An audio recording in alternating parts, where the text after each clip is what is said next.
नमस्कार, मी मृणालिनी जोग. लवकरच महाराष्ट्रात निवडणुका जाहीर होतील आणि सर्व पक्ष आपापले जाहीरनामे तयार करायच्या मागे लागतील. जास्तीत जास्त मतदार आपल्याकडे खेचता यावेत म्हणून या जाहीरनाम्यात घोषणांची, नव्या योजनांची रेलचेल असेल. पण मतदारांना समोर ठेवून केलेल्या या जाहीरनाम्यांमध्ये मुलांच्या प्रश्नांचा समावेश असेल का? म्हणूनच महाराष्ट्रातील काही संस्थांनी एक उपक्रम हाती घेतला. संपर्कने देखील या उपक्रमात भाग घेतला.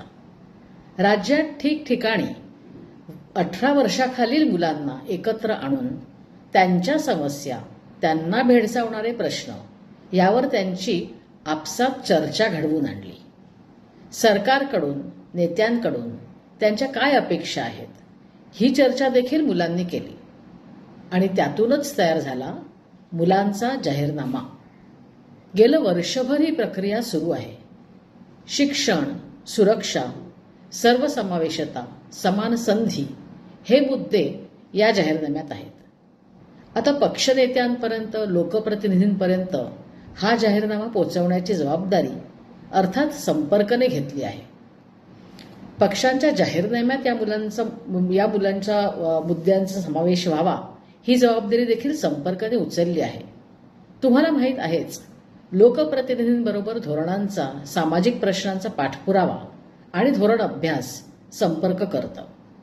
पावसाळी अधिवेशनात पक्षनेते आणि लोकप्रतिनिधींना हा जाहीरनामा देऊन आम्ही या प्रक्रियेची सुरुवात केली आहे.